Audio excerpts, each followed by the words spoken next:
আসসালামু আলাইকুম। আমন্ত্রণ জানাচ্ছি জাগো ফুটবলে। শুরুতেই জানিয়ে দিচ্ছি হাতে থাকা সর্বশেষ আপডেটগুলি। মেসির জার্সি বেচে মাত্র 7 মিনিটে পিএসজির আয় 20 মিলিয়ন ইউরো।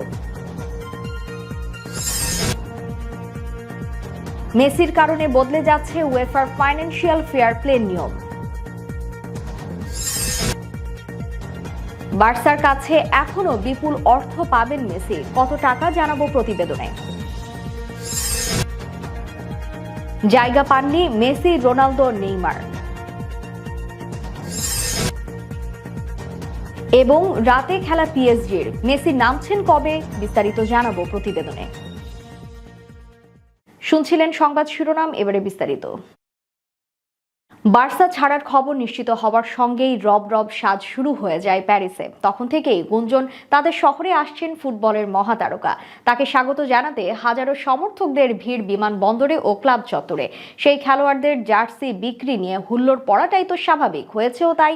অনলাইনে লিওনেল মেসির সব জার্সি বিক্রি হয়ে গেছে মাত্র 30 মিনিটে। আর এই সুযোগে তাদের ব্যাংক ব্যালেন্সও এখন ফুলে ফেঁপে উঠেছে। এ যেন আলাদিনের চেরাগ হাতে পেয়েছে পিএসজি। শুধুমাত্র মেসির জার্সি বেচেই তাদের আয় রীতিমতো চোখ কপালে তুলে দেওয়ার মতো। স্প্যানিশ সংবাদ মাধ্যম এএস জানিয়েছে, চুক্তি স্বাক্ষরের আনুষ্ঠানিক ঘোষণার পর মাত্র 7 মিনিটেই মেসির অফিসিয়াল 30 নম্বর জার্সির 1.5 লাখ কপি বিক্রি হয়েছে। এরপর ফুটবল স্পানা হিসাব করে দেখিয়েছে, এই পরিমাণ জার্সি বেচে ক্লাবটি ওই 7 মিনিটেই মোট 20 মিলিয়ন ইউরো আয় করেছে। 34 বছর বয়সী মেসিকে 2 বছরের চুক্তিতে নিয়েছে পিএসজি, সঙ্গে মেয়াদ আরও 1 বছর বাড়িয়ে নেওয়ার সুযোগ থাকছে। সব মিলিয়ে মেসির পিছনে প্রতি মৌসুমে পিএসজির খরচ হবে আয়কর বাদে 35 মিলিয়ন ইউরো। আর চুক্তিতে স্বাক্ষর করেই মেসি পকেটে পুরেছেন 25 মিলিয়ন ইউরো। বিশাল পরিমাণ অর্থ, সন্দেহ নেই। তবে পিএসজি নিশ্চয়ই আশা করছে তাদের বিপুল পরিমাণ অর্থ খরচ বৃথা যাবে না। মেসির হাতে ধরেই আসবে তাদের প্রথম চ্যাম্পিয়ন্স লিগ শিরোপা। কিন্তু মেসি আসলে এরই মধ্যে তার নতুন ক্লাবটিকে লাভের মুখ দেখাতে শুরু করে দিয়েছেন। আর এই লাভ আসতে শুরু করেছে মেসির জার্সি বেচেই। এদিকে ফাইন্যান্সিয়াল ফেয়ার প্লে সাম্প্রতিক সময়ে সবচেয়ে উচ্চারিত একটি টার্ম। বার্সেলোনা, মেসি এবং পিএসজির কারণে এই তিনটি শব্দ সমষ্টি খুবই পরিচিত ক্রীড়া প্রেমীদের কাছে। এই ফাইন্যান্সিয়াল ফেয়ার প্লের নিয়ম নীতির কারণে মেসিকে ধরে রাখতে পারেনি বার্সেলোনা। শেষ মুহূর্তে ছেড়ে দিতে হয়েছে বিশ্বসেরা এই ফুটবলারকে। এরপর আবার এই মেসিকে সর্বোচ্চ পারিশ্রমিক দিয়ে কিনে নিয়েছে প্যারিস সেন্ট জার্মেই। সেখানে উয়েফা ফাইন্যান্সিয়াল ফেয়ার প্লের ধুয়ো তোলা হয়েছে।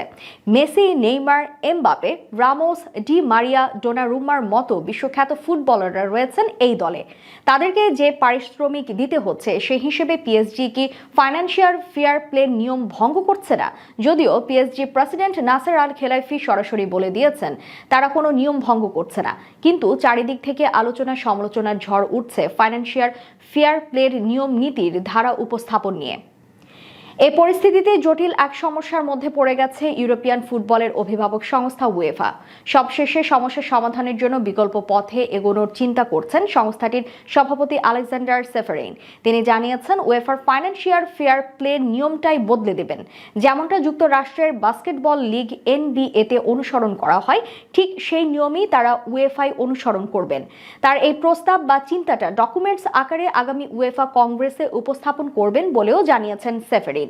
এরই মধ্যে উয়েফা NBA স্টাইলে ফাইন্যান্সিয়াল ফেয়ার প্লে নিয়ম ইউরোপিয়ান ফুটবলে চালু করা যায় কিনা তা নিয়ে গবেষণা শুরু হয়ে গেছে। সেফারিন একটা বিষয় বুঝতে পেরেছেন যে ইউরোপিয়ান ফুটবলে ক্লাবগুলোকে টাকা খরচ করার ব্যাপারে স্বাধীনতা দিয়ে দিতে হবে। এখনো কোনো বিধি নিষেধ আরোপ করা যাবে না, তবে এই স্বাধীনতা দেওয়ার বিনিময়ে কিছু নিয়ম তৈরি করে দিতে চান তারা, যাতে সবাই লাভবান হয়। বার্সেলোনা অধ্যায় শেষে গত 10 জুলাই 2 বছরের চুক্তিতে প্যারিস সেন্ট জার্মেই অর্থাৎ পিএসজিতে যোগ দিয়েছেন লিওনেল মেসি। প্যারিসে পাড়ি জমালেও বোনাস বাবদ এখনও বার্সার কাছে 39 মিলিয়ন ইউরো পাবেন এই তারকা খেলোয়াড়। এক প্রতিবেদনে এমনটাই জানিয়েছে স্প্যানিশ সংবাদ মাধ্যম এল মুন্দো। সর্বশেষ 2017 সালে বার্সার সাথে চুক্তি করেন মেসি।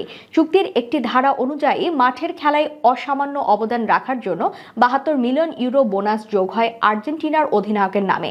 এর মধ্যে পেয়েছেন 33 মিলিয়ন ইউরো। বাকি 39 মিলিয়ন ইউরো গত জুনে মেসিকে দেওয়ার কথা ছিল কাতালানদের। বর্তমানে বার্সার আর্থিক অবস্থা খুবই করুণ। মাথার উপর ঝুলছে 1 $1.1 বিলিয়ন বেশি ঋণের বোঝা। তার উপর নতুন মৌসুমে Memphis Depay, Eric Garcia, Sergio Aguero এবং এমারসন রয়্যালকে দলে ভিড়িয়ে গুনতে হচ্ছে বাড়তি বেতন। এমতাবস্থায় মেসির পাওনা টাকা দেওয়া আপাতত অসম্ভব লা লিগা জায়ান্টদের জন্য। খেলোয়াড়দের বোনাস বাকি রাখার ঘটনা বার্সার জন্য নতুন কিছু নয়। 2017 সালের রেকর্ড 222 মিলিয়ন ইউরোতে বার্সা ছেড়ে প্যারিস সেন্ট জার্মেইয়ে যোগ দেন নেইমার। এরপর বোনাস ও অন্যান্য দাবি দাওয়া নিয়ে কাতালান ক্লাবটির বিরুদ্ধে আইনি আশ্রয় নিয়েছিলেন ব্রাজিলিয়ান তারকা স্ট্রাইকার। এদিকে পজিশন ভিত্তিক চ্যাম্পিয়ন্স লিগের গত আসরে সেরা খেলোয়াড়ের সংক্ষিপ্ত তালিকা প্রকাশ করেছে ইউরোপ ফুটবলের নিয়ন্ত্রক সংস্থা উয়েফা, যেখানে জায়গা হয়নি লিওনেল মেসি, ক্রিস্টিয়ানো রোনালদো ও নেইমার জুনিয়রের। গোলকিপার, ডিফেন্ডার, মিডফিল্ডার ও ফরওয়ার্ড এই 4 পজিশনে প্রতিটিতে 3 জন করে জায়গা পেয়েছেন আধিপত্য চেলসির খেলোয়াড়দের। 12 জনের মধ্যে 5 জনই চ্যাম্পিয়ন্স লিগের গত আসরে চ্যাম্পিয়ন দলের।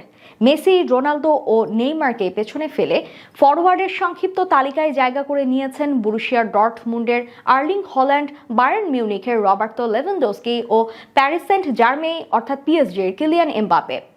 গত মৌসুমে প্রায় একক প্রচেষ্টায় বরুশিয়া ডর্টমুন্ডকে চ্যাম্পিয়ন্স লিগের শেষ 8-এ তোলেন হল্যান্ড। আসরে সর্বোচ্চ 10 গোল করেন এই স্ট্রাইকার। 8 গোল করে 2 নম্বর আছেন প্যারিস সেন্ট জার্মেই অর্থাৎ পিএসজির ফরাসি তারকা এমবাপে। তৃতীয় স্থানে থাকা পোলিশ স্ট্রাইকার লেভা করেছেন 5 গোল। চুক্তি শেষ, আনুষ্ঠানিকতা সম্পন্ন, করছেন অনুশীলন। বার্সেলোনা ছেড়ে পিএসজিতে লিওনেল মেসি। কিন্তু মাঠে নামবেন কবে? সবাই অপেক্ষায় 30 নম্বর জার্সি গায়ে মেসির খেলা দেখতে। লিগ 1-এ নিজেদের দ্বিতীয় ম্যাচে স্ট্রাসবার্গের মুখোমুখি হবে প্যারিস সেন্ট জার্মেই। মেসি আসার পর প্রথম ম্যাচ খেলতে নামছে পিএসজি। তবে ম্যাচ ফিটনেসে ঘাটতি থাকায় এই ম্যাচে দেখা যাবে না আর্জেন্টাইন মহাতারকাকে। ম্যাচটি শুরু হবে শনিবার বাংলাদেশ সময় রাত 1টায়। মেসিকে নিয়ে পিএসজির ঝড় অনেকটাই থেমেছে। বাইরের আলোচনা ছেড়ে আবারও মাঠের খেলায় মনোযোগী হতে হচ্ছে প্যারিসের দলটিকে। গেল মৌসুমের শেষ দিন থেকেই নানা কারণে ইউরোপিয়ান ফুটবলে আলোচনার কেন্দ্রবিন্দুতে ছিল ক্লাবটি।